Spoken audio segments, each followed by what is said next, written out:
शुक्रवार व्रत। शुक्र ग्रह शांति एवं वैभव प्राप्ति के लिए लोग यह व्रत करते हैं। शुक्र के अशुभ प्रभाव को कम और शुक्र ग्रह को बल प्रदान करने के लिए यह व्रत किया जाता है। यह व्रत अविवाहित स्त्री पुरुष हेतु मनोकामना सिद्धि प्रदायक तथा दाम्पत्य सुख वर्धक है।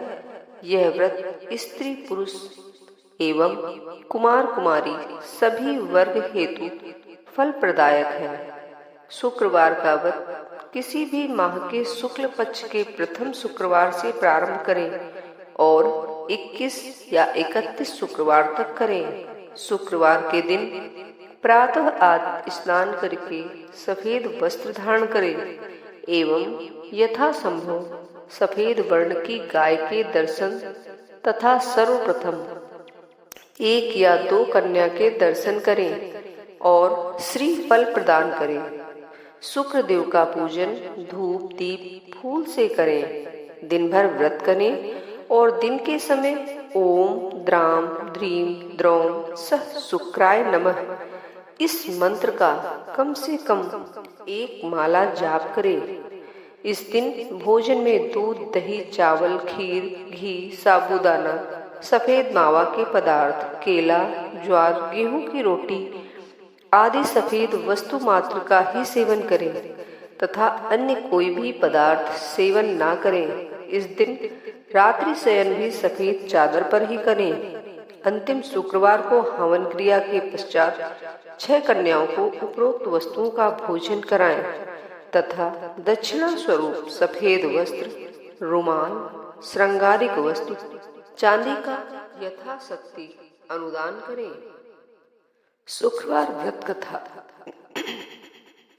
एक समय की बात है कि एक नगर में कायस्थ ब्राह्मण और वैश्य जाति के 3 लड़कों में परस्पर गहरी मित्रता थी। उन तीनों का विवाह हो गया। ब्राह्मण और कायस्थ के लड़के का गौना भी हो गया था, परंतु वैश्य के लड़के का गौना नहीं हुआ था। एक दिन कायस्थ के लड़के ने कहा, हे मित्र, तुम मुकलावा करके अपनी स्त्री को घर क्यों नहीं लाते? स्त्री के बिना घर कैसा बुरा लगता है। यह बात वैश्य के लड़के को जच गई। उस समय शुक्र अस्त था।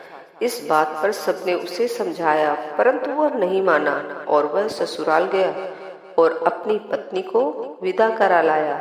रास्ते में उसे अनेक कष्टों का सामना करना पड़ा। जब पति पत्नी अपने घर पहुंचे तो आते ही वैश्य के लड़के को सर्प ने काट लिया। वह मूर्छित होकर गिर पड़ा और उसकी स्त्री अत्यंत विलाप कर रोने लगी। वैश्य ने अपने पुत्र को बड़े बड़े वैद्यों को दिखाया। वैद्यों ने कहा, 3 दिन पश्चात इसकी मृत्यु निश्चित है। जब उसके ब्राह्मण मित्र को सारी बात पता लगी तो उसने कहा, सनातन धर्म की प्रथा है कि जिस समय शुक्र अस्त हो तब कोई अपनी स्त्री को नहीं लाता, परंतु यह शुक्र के अस्त में अपनी स्त्री को विदा कराकर लाया है। इस कारण सारे विघ्न उत्पन्न हुए हैं। यदि यह दोनों ससुराल वापस चले जाएं और शुक्र के उदय होने पर पुनः वापस आएं, तो निश्चय ही विघ्न टल सकता है। सेठ ने अपने पुत्र और उसकी पत्नी शीघ्र ही अपने ससुराल वापस पहुंचा दिया। वहां पहुंचते ही वैश्य पुत्र की मूर्छा दूर हो गई और साधारण उपचार से ही सर्प विष से मुक्त हो गया। अपने दामाद को स्वस्थ देखकर ससुराल वाले अत्यंत प्रसन्न हुए। वैश्य पुत्र अपने ससुराल में ही स्वास्थ्य लाभ करता रहा और शुक्र का उदय हुआ। तब हर्षपूर्वक उसके ससुराल वालों ने उसको अपनी पुत्री सहित विदा किया। इसके पश्चात पति पत्नी दोनों घर आकर आनंद से रहने लगे। इस व्रत को करने से जीवन में आने वाली सभी बाधाएं दूर होती हैं।